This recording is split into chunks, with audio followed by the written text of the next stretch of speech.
बोलो श्री प्राणनाथ प्यारे की जय। बोलो श्री सतगुरु महाराज की जय।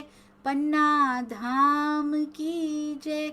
सर्व सुंदर साथ की जय। आप सभी सुंदर साथ जी के धाम हृदय में विराजमान, शोभायमान, प्राण प्रियतम राज रसिक धाम दुल्हा आपके नूरी कोमल चरणारविंद में कोटान कोट प्रणाम जी। 100% नहचे गारंटीड, निश्चित रूप से आप सभी के अंदर धाम धनी की बैठक है। हम सभी के धाम हृदय में उनकी बैठक है। तभी तो भीना भीना सा हृदय रहता है, माया में दिल नहीं लगता। जैसे जैसे सिंधी के और करीब होते जा रहे हैं, ऐसा लगता है इंद्रावती जी पहले तो अपने ही अंक में समेट लेंगी और पिया जी के पास और पास इस माया से दूर करती जाएंगी। और वो पिया ही हैं सुंदर साथ जी। ये भी इशारों इशारों में ही बता रहे हैं कि सामने तो इंद्रावती दिखती है पर अंदर मैं ही छुपा हुआ हूँ। डे 100 एंड आज है 193rd 193वां दिन श्री सिंधी मंथन। श्यामा जी को, ये पिछली बार जब चर्चा हुई बुधवार, श्यामा जी को धनी ने जागनी कार्य की शोभा आखिर क्यों नहीं दी। 69 पातियां भी लिखी उन्होंने, पर फिर भी जागनी कार्य की शोभा उनको नहीं मिली। सोचिएगा, पुराना जरूर देख लीजिएगा, यदि भूल गया हो, यदि हृदय में या फिर मिस हो गया हो, जरूर देखिएगा। अति अति अति सुंदर थंबनेल। चरणों में कोटान कोट प्रणाम जी। हमारे प्यारे सुंदर साथ जो अनवरत कम से कम 1 साल हो चुका है ये सेवा करते जा रहे हैं, अथक अनवरत निस्वार्थ सेवा। प्रणाम जी। जी आइए सुंदर साथ जी, सिंधी इतनी प्यारी हैं, बीतक साहब भी बहुत प्यारी हैं। पहले रहनी पे उतना खड़ा करती हैं, पहले उतना बताती हैं कि इस रहनी पे खड़े हो जाओ। हम सुंदर साथ धीरे धीरे सुनते सुनते ही, रोज सुनते सुनते ही, जैसे रसरी आवत जावत ते सिल पर परत निशान, ऐसे ही ब्रह्मवाणी जो निशान छोड़ती है ना, वो निशान भी बड़े प्यारे होते हैं। इतने प्यारे होते हैं कि रहनी पर भी प्रेम के निशान पड़ते जा रहे हैं। पूरी प्रेम की रहनी ना भी हो पाए, ये माया बार बार आती है उन निशानों को मिटाने के लिए, पर ये ब्रह्मवाणी की मीठी रसरी आवत जावत है रोज सुबह। और बाद में भी सुंदर साथ जी लगे रहते हैं, हृदय में चलता रहता है। तो वो जो प्रेम के निशान छोड़ के जाते हैं, वो चरण कमल सतगुरु के प्रेम के वो जो छोड़ के जाती है ना सुंदर साथ जी, पूरा दिन उसमें से सुवासित रहता है, महक आती रहती है, सुगंधी आती रहती है। उन चरणों की सुगंधी आनी शुरू हो गई है ना, इसका मतलब सिंधी का असर हम सब की रहनी पर होता जा रहा है। कहते हैं श्यामा जी को गुनाह लगने का प्रसंग कुरान में आया हुआ है। तो कहते महामती जी ने तो कुरान को किसी मौलवी से पढ़ा नहीं, उन्होंने बताया था कि मैंने तो पढ़ा नहीं है पर मैंने सुना है। ते कागर ना वांच्यो पण मुँह पाहिजे कन्ने सुओ, मैंने इन कानों से सुना तो है यदि मैंने पढ़ा नहीं है। कायमुल्ला से दिल्ली में सुना था ना, मंदसौर में भी इब्राहिम से कुरान का कुछ अंश सुना था। यहाँ पे यही प्रसंग है और खुलासा में ये कहा भी गया है, और हमारे सुंदर साथ जी ने बड़ा सुंदर इनको सजाया भी है। आइए दर्शन भी करते हैं और समझते भी हैं। ये है हमारी प्रकरण 8 चौपाई नंबर 28। तो इसमें ही कहते हैं उन्होंने मंदसौर में इब्राहिम से कुछ अंश सुना था, यही प्रसंग है। खुलासा के प्रकरण 15 चौपाई 5 में कहा भी गया है। ये देखिए, पढ़िया नाही फारसी ना कछु हरफ आरब। प्राणनाथ जी कहते हैं ना तो मैंने फारसी पढ़ी है, ना ही अरब यानी अरबी का कोई शब्द पढ़ा है।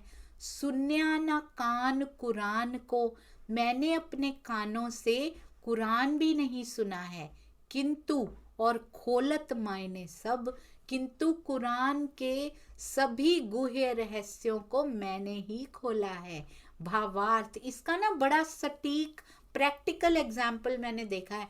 हमारे स्वामी जी ने ना तो फारसी पढ़ी है ना उन्होंने अरबी पढ़ी हुई है, पर उन्होंने सनंद का जो टीका किया, केवल 1 महीने में पूरी सनंद का टीका हो चुका था। जबकि ना अरबी पढ़ी हो, ना फारसी पढ़ी हो, ना उर्दू पढ़ी हो, तो सनंद का टीका कोई इतना आसान काम नहीं, वो भी केवल 1 महीने में। हमने देखा है, अभी सुंदर साथ जी देख कर आए हैं श्री प्राणनाथ ज्ञानपीठ में, कितने कितने घंटे आता जाता है, लिखते जाते हैं, ऐसे लगता है दोनों हाथ भी लगा देंगे तब भी कम पड़ेगा, इतना प्रवाह आ रहा है अंदर से। कौन दे रहा है सुंदर साथ जी? कौन चाह रहा है कि लिखा जाए, मेरे हृदय के पट खोल खोल के लिखा जाए? कौन करवा रहा है, और वो भी ऐसे सतगुरु से करवा रहा है जिसको ना तो खाने का, ना पीने का, ना रहने का कोई भी लोभ लालच नहीं है सुंदर साथ जी, ना प्रतिष्ठा का। उनका नाम भी लिया जाए, पिछली बार फिर उन्होंने कहा मेरा नाम मत लिया करें आप, बस मेरी एक विनती है, मेरा नाम मत लिया करें आप। मैंने उनसे पूछा महाराज जी का नाम भी तो लेती हूँ ना स्वामी जी, कहते हैं महाराज जी के नाम में ही मेरा नाम समझ लिया करें, मेरा अलग से मत लिया करें, महाराज जी का लिया करें। उनको ना प्रतिष्ठा चाहिए, ना फॉलोअर्स चाहिए, ना रहने के लिए कुछ अच्छा सुविधाओं युक्त कुछ चाहिए, एसी लगाओ, हीटर लगाओ, अच्छे अच्छे बेड्स हो, अच्छे अच्छे गद्दे लगे हों, कुछ नहीं चाहिए। इतना बड़ा हो, इतना छोटा हो, वो तो ध्यान कक्ष में पूरा जीवन बिता ले, क्योंकि ध्यान कक्ष 50 करोड़ योजन का हो जाता है सुंदर साथ जी। उनको क्यों टाइट नहीं लगती जगह? मैं उस दिन सोच रही थी स्वामी जी को छोटा सा कमरा भी छोटा क्यों नहीं लगता, क्योंकि हृदय 50 करोड़ योजन का परम धाम बना हुआ है। उनको कैसे वो भीड़ापन बोलते हैं पंजाबी में, कैसे लगेगा सुंदर साथ जी उनको, जब हृदय इतना खुला हो गया हो। कहते हैं ना, वो भी यहाँ की भाषा में कहते हैं 50 करोड़ योजन का है परम धाम, तो उनको तो साक्षात हो चुका है ना अंदर। उनको कैसे वो, वहां एसी लगे हुए हैं सुंदर साथ जी, वहां एसी की जरूरत नहीं पड़ती, हर पल सुगंधी आती है, उनको कोई नहीं लगता कि मेरे ही रूम के बाहर बाथरूम भी है, उनको कोई स्मेल नहीं आती सुंदर साथ जी वहां से, क्योंकि अंदर सुगंधी का स्रोत खुल चुका है। अंदर चेतनता ही चेतनता है, प्रकाश ही प्रकाश है, ये राज है सुंदर साथ जी। इसलिए उनको बाहर खाना पीना कुछ लगता ही नहीं, वो खाते हैं सुंदर साथ जी, वो पहली चौरस हवेली में प्रेम का पका हुआ भोजन खाते हैं, उनको यहाँ का भोजन क्या स्वाद देगा, यहाँ का एरोप्लेन क्या ही सुविधा दे देगा। वो सुखपाल में बैठा करते हैं, वो तख्तरवा में बैठा करते हैं, हम बैठते नहीं है ना, इसलिए हमें यहाँ की सुविधाओं में हम इतना सा आनंद लेके, पल भर का लेके खुश हैं हम यहाँ पे, जो अखंड भी नहीं है, खत्म हो जाता है।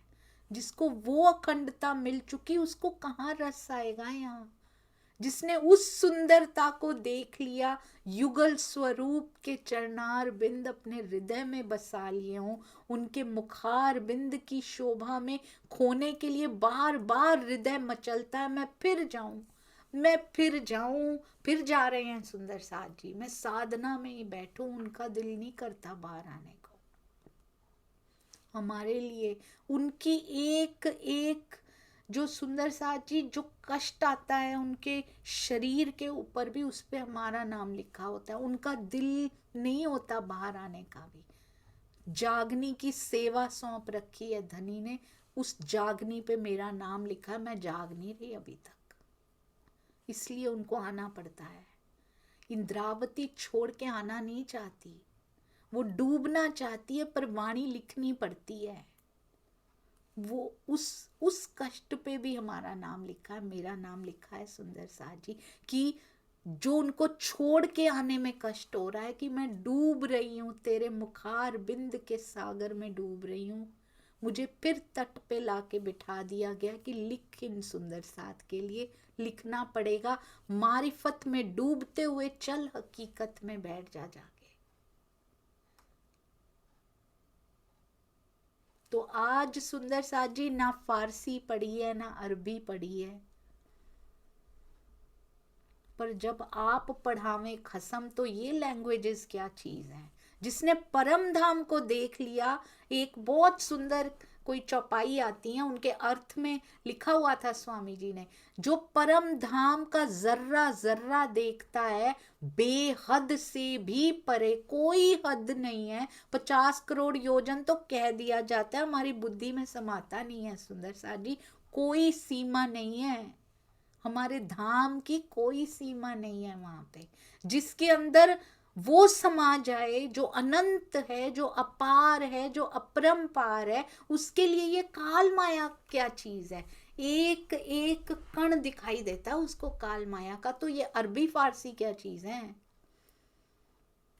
तो सोचिए महामती जी के धाम हृदय से जहां से वाणी उतर रही है, आवेशित स्वरूप, आवेश स्वरूप, जोश जिनके पीछे पीछे रहते हैं सुंदर साथ जी, उनके लिए अरबी फारसी क्या चीज है। कहते कुछ नहीं पढ़ा, सीखने की जरूरत भी नहीं है, पिया खुद करते हैं सुंदर साथ जी। आज टीका भी वो स्वयं ही बल देते हैं, स्वयं ही करवाते हैं, इसलिए ऐसे टीके होते हैं जो पिया के दिल के राज खोल खोल के रख देते हैं।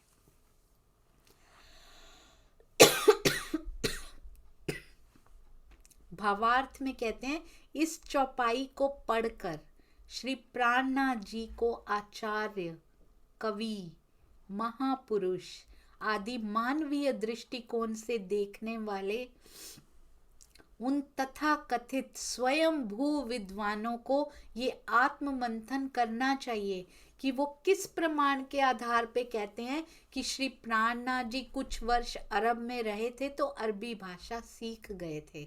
श्री प्राणनाथ जी का स्वरूप वो स्वरूप है जिसमें कुरान के 90,000 हरूफ कहने वाले श्री राजी स्वयं बैठे हैं, सुनने वाले नहीं। वो तो अक्षर की आत्मा, और सुनने वाले देखो वो तो बैठे ही बैठे हैं, कहने वाले भी बैठे हैं सुंदर साथ जी, और अक्षर की आत्मा ये देख लीजिए सुंदर साथ जी। हम शुरू में सोचा करते थे, जब शुरू हुई थी बीतक साहब, तब हम ढूंढते थे अक्षर ब्रह्म की आत्मा कहाँ बैठी होगी, कौन कौन से रहस्य पिया ने खोले हैं, वाह राजी वाह। तब हम ढूंढा करते थे, हम तो सोचते थे कि देवचंद्र जी के अंदर श्यामा जी की ही आत्मा है। तब तो एक दिल की आवाज थी कि अक्षर ब्रह्म की आत्मा भी इनके अंदर ही होनी चाहिए। अब तक कितनी चौपाइयां ये बता चुकी हैं कि अक्षर ब्रह्म की आत्मा देवचंद्र जी के भी अंदर थी, और प्राणनाथ जी के अंदर तो थी ही थी, तभी पांचों शक्तियां पूरी होती हैं। कहते हैं अरब में रहने की उनको कोई जरूरत नहीं थी, इसके लिए कुरान के 90,000 हरूफ कहने वाले स्वयं श्री राजी अंदर बैठे हैं, और सुनने वाले मोहम्मद सल्लल्लाहु अलैहि वसल्लम अक्षर की आत्मा भी अंदर बैठी हैं। आयतों को लाने वाला जिब्रील अंदर बैठे हैं, और कुरान के भेदों को प्रकट करने वाले असराफील अंदर बैठे हैं। मारिफत परम सत्य को उजागर करने के लिए पर ब्रह्म की आह्लादनी शक्ति मलकी सूरत भी विराजमान है। लाने वाला जिब्रील है या फिर प्रकट करने वाला जिब्रील है। मुझे ऐसा लगता है कि असराफील के पास हैं और प्रकट करने में जब्राइल लगते हैं, उसका वो करने में है ना। ऐसे स्वरूप को कुरान पढ़ाने की सामर्थ्य, ये पांचों शक्तियों की बात उन्होंने कह दी। आह्लादिनी शक्ति भी है, अक्षर ब्रह्म, राजी, श्यामा जी, अक्षर ब्रह्म, जब्राइल, असराफील, जिनके अंदर पांचों बैठे हैं। ऐसे स्वरूप को कुरान पढ़ाने की सामर्थ्य किस मुल्ला या मौलवी में हो सकती है? यदि ये कहा जाए कि श्री प्राणनाथ जी सर्वज्ञ हैं, तो दिल्ली में 22 प्रश्नों की पत्री को फारसी में अनुवाद या फिर तफसीरे हुसैनी को सुनने के लिए कायमुल्लाह की सहायता क्यों लेनी पड़ी। बहुत ही सुंदर प्रश्न मन में आए, इससे पहले ही उत्तर तैयार होता है। ऐसे हैं सुंदर साथ जी हमारे सतगुरु। इसी प्रकार मंदसौर में कुरान की टीका कराने के लिए इब्राहिम की सहायता क्यों लेनी पड़ी। इसके उत्तर में यही कहा जा सकता है कि प्रकृति की मर्यादा निभाने के लिए ही श्री जी ने स्वयं को चमत्कारों से दूर रखने का प्रयास किया, आज भी कर रहे हैं। मेरी स्वामी जी से चितवन शिविर के दौरान बात हुई, उन्होंने यही कहा, सेम कंटिन्यूड यही था, मेरा नाम मत लिया करो, महाराज जी का लिया करो। और अगली बात उनकी ये थी, मुझे छिपा ही रहने दीजिए। स्वयं को चमत्कारों से कौन होता है, सब तो उजागर होना चाहते हैं, राज्य की वाणी को कम उजागर करना चाहते हैं, खुद उजागर होना चाहते हैं। ये जीव को बड़ी प्रतिष्ठा चाहिए होती है। जिसको परम धाम में साक्षात्कार हो जाता है, अपना ओहदा पता लग जाता है ना सुंदर साथ जी, उसको यहाँ की प्रतिष्ठा नहीं चाहिए।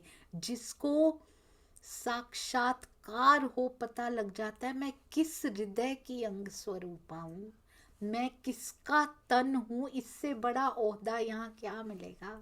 धनी जी कहते हैं ये सबसे बड़ा ओहदा है हमारा सुंदर साथ जी, तुम रूहो मेरे तन हो। श्यामा जी कहती हैं तुम मेरी अंग स्वरूपा हो, आनंद की अंग स्वरूपा, चिदघन के हम तन हो और अंग भी हो साथ में। और कौन सी प्रतिष्ठा चाहिए और कौन सा ओहदा चाहिए, इससे बड़ा कुछ हो सकता है।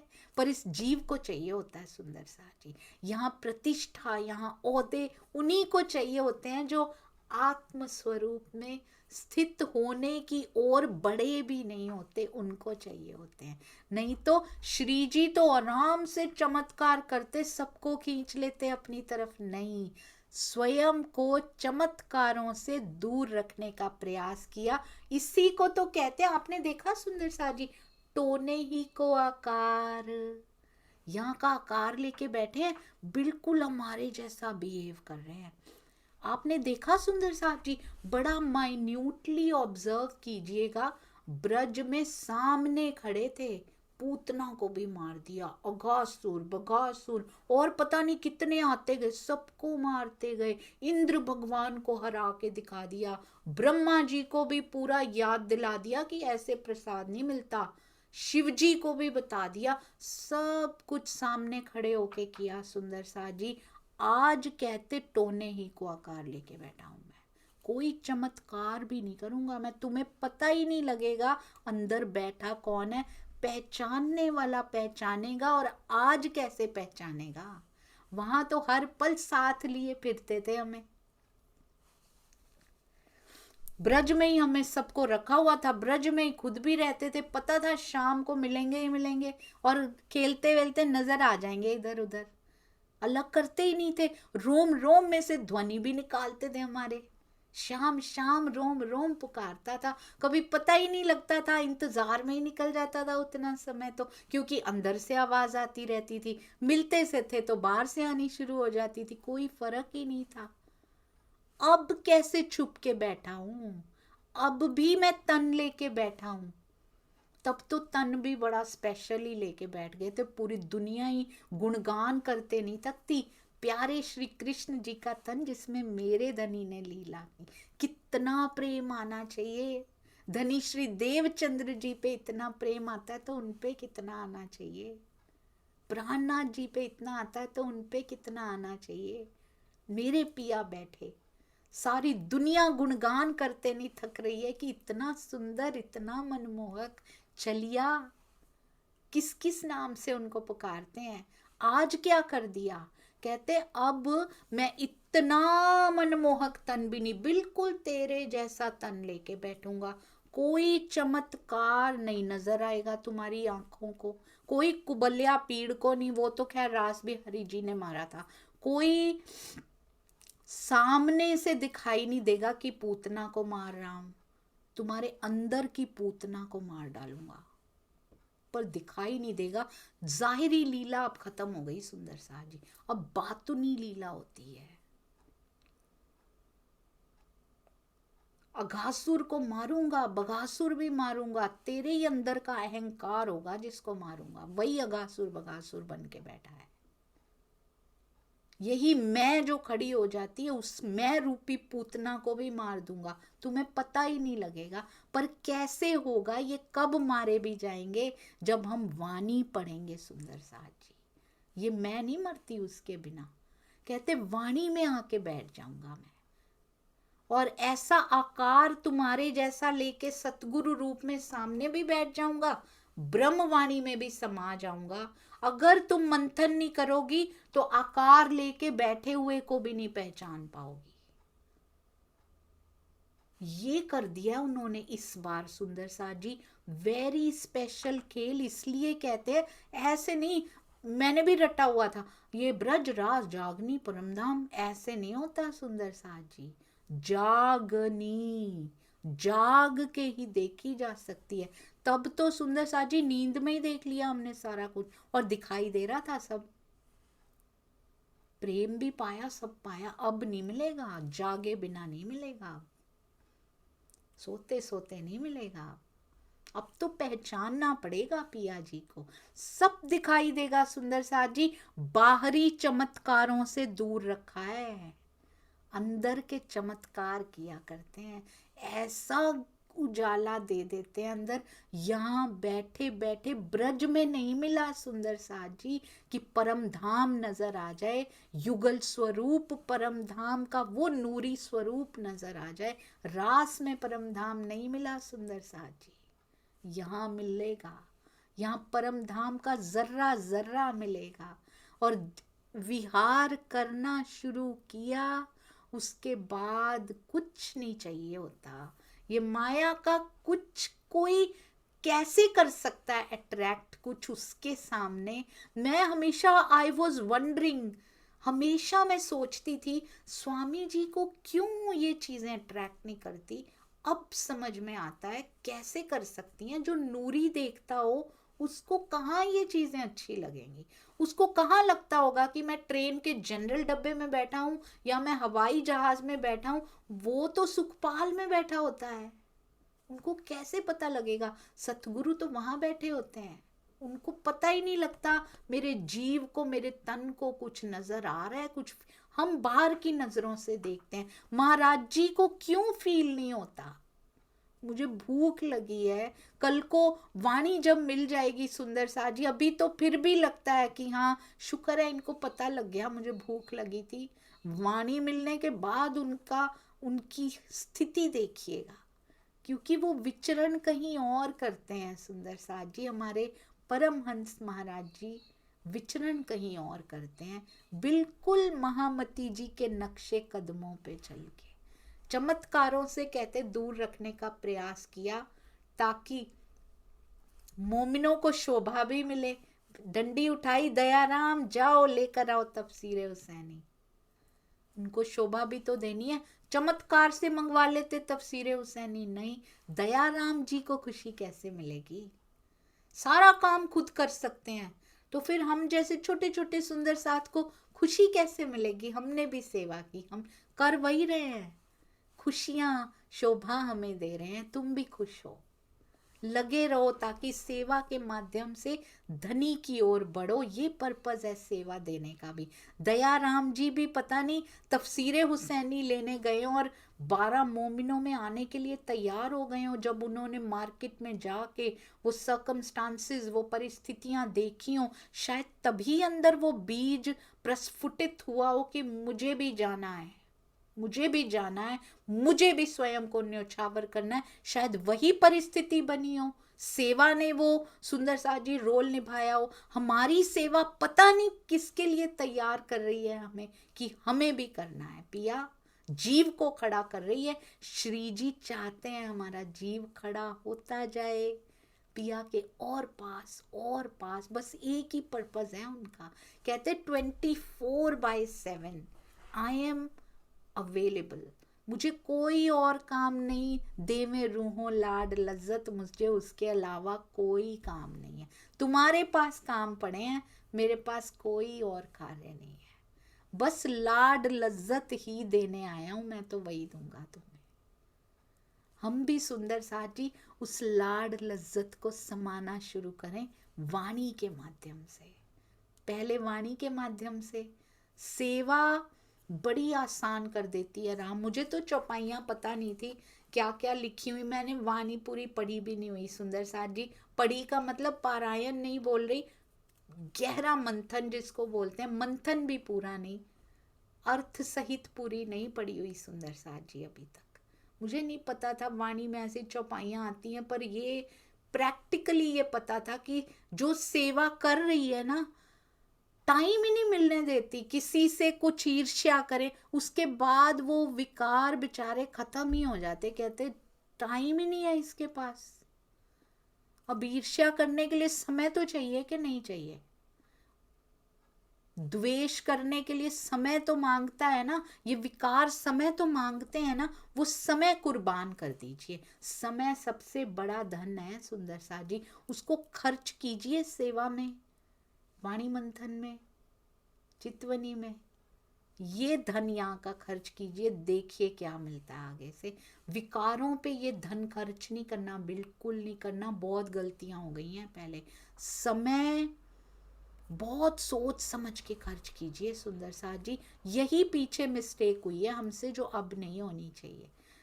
यदि वे स्वयं कुरान की टीका कर देते तो उनकी इस अलौकिक शक्ति से प्रभावित होकर वो सुंदर साथ भी अपना सर्वस्व त्याग करने के लिए तैयार हो जाते, जो दिल्ली में देखिए सुंदर साथ जी औरंगजेब को पैगाम देने के समय छोड़कर चले गए थे।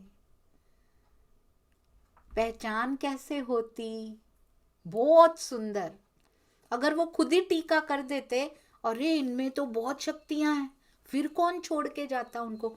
टोने ही को आकार है ना, ये बड़ा कुछ दिखा देता है कि ये इसका जीव अभी खड़ा नहीं, वो आते ही परिस्थिति छोड़ के चले जाएंगे। अच्छा, हमें सुंदर साथ से निकाला भी जा सकता है, क्योंकि हमें उनकी शक्तियों का पता नहीं है ना, टोने ही को आकार लेके बैठे हैं।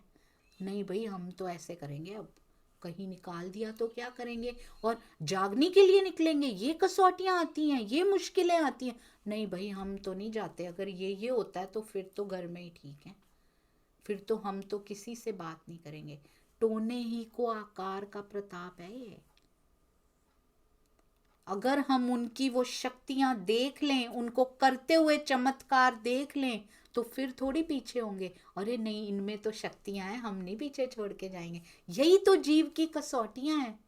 कैसे सतगुरु को पहचान लेते हैं, इतना पक्का ईमान आ जाता है, मुझे पता है यदि मैं जागनी सेवा के लिए आगे बढ़ी हूं, आगे बढ़ा हूं, कोई भी सुंदर साथ आगे बढ़ रहे हैं, वाणी मंथन चितवनी और सेवा में आगे बढ़े हैं, किसी भी प्रकार की कोई भी कसौटी सामने आ जाए डिगा नहीं सकती अब, क्योंकि मुझे अपने सतगुरु पे पूरा विश्वास है कि वही पर ब्रह्म है, उसके अंदर है, वो दिखा नहीं रहा, पर मैंने टोने ही को आकार के अंदर पहचान लिया है कि कौन बैठा है। मैं अपने सतगुरु की बात नहीं कर रही, सभी के सतगुरु सुंदर साथ जी सभी पूज्य हैं, मेरे लिए मेरे पूज्य हैं, हर एक के लिए अपने पूज्य होते हैं। तो कहते ईमान की परीक्षा तभी होती है, कृष्ण जी सामने खड़े हो तो कहाँ ईमान की परीक्षा होती है। कृष्ण जी के रूप में खड़े थे तो कहाँ ईमान की परीक्षा हुई सुंदर साथ जी। वहां भी हम सारी सखियां मिल गई थी, वहां भी पूरी नींद थी ना सुंदर साथ जी, सामने खड़े रहते थे, हमारे लिए नाचने को तैयार हो जाते थे, मक्खन मिलेगा कन्हैया, नाचते भी थे। क्या बोला, मत बजाया करो बांसुरी। सबके ईमान एक ही बार में ढह गए थे वहां, एक ही बार में। क्यों ढह गए थे, मगन हो गए थे सुंदर साथ जी। ये भी उन्होंने ही किया था, आज भी वही कर रहे हैं, जो दूसरों पे उंगली नहीं उठानी कभी भी उनके। अब ये बात सुनाई जा रही है, किसी और सुंदर साथ का चेहरा तो नहीं आ रहा ना सामने, तो फिर गलती है अपने अंदर। अपना चेहरा उभरना चाहिए। मैं कब कब उस परीक्षा में फेल हुई हूँ और मैं कब पास हो जाऊंगी। अपना चेहरा उभर रहा है तो हम राइट जगह पे जा रहे हैं। किसी और का आ रहा है इसका मतलब कमियां हैं सुंदर साथ जी। ये बहुत सुंदर सी परिभाषा है इसकी। दूसरा, उस टीका पर संशय भी खड़ा किया जा सकता था कि श्री प्राणनाथ जी अपने मुख से अपनी ही प्रशंसा करके स्वयं को ही इमाम मेहंदी घोषित करना चाहते हैं। अब ये सुंदर साथ जी कौन लिख सकता है ये? साथ साथ ये सोचते चलिएगा, इतनी गहराई में महामती जी के दिल में आने वाली बातों को जो कि लिखी नहीं गई, जो गैप इन बिटवीन होता है, और बिल्कुल सही बातें हैं, कोई नहीं कह सकता कि ये गलत बात है।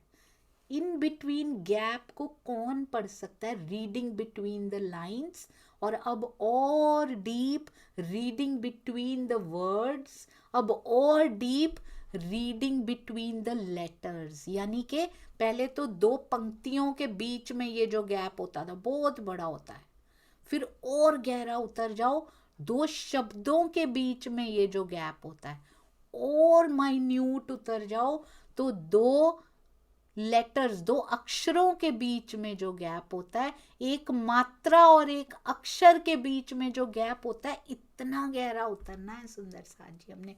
कौन उतार रहा है ये मेरे प्यारे सतगुरु जी उतार रहे हैं, जिन्होंने ये टीका किया है। कोटान कोट तो शब्द ही बड़ा छोटा पड़ गया है, अनंत भी छोटा है। इतनी प्रणाम की पूरा उम्र झुकते झुकते बिछते बिछते निकल जाए आपके चरणों में तो भी कम है। इतना बड़ा एहसान पिया आपने कर दिया है ये टीका करके। बहुत सुंदर सुंदर साथ जी, कल कंटिन्यू करेंगे। बोलो श्री प्राणनाथ प्यारे की जय, बोलो श्री सतगुरु महाराज की जय, पन्ना धाम की जय, सर्व सुंदर साथ की जय। प्रणाम जी सुंदर साथ जी, चरणों में कोटि कोटि प्रणाम। भूल चूक के लिए मेरी तरफ से हो सकती है, मेरे सतगुरु का एक एक शब्द परफेक्ट टेस्ट होता है ना, जो द मोस्ट परफेक्ट वो, पर इस जीव की ग्राह्य शक्ति में कमी होने से भूलें होती हैं, उसके लिए क्षमा चाहती हूँ। प्रणाम जी।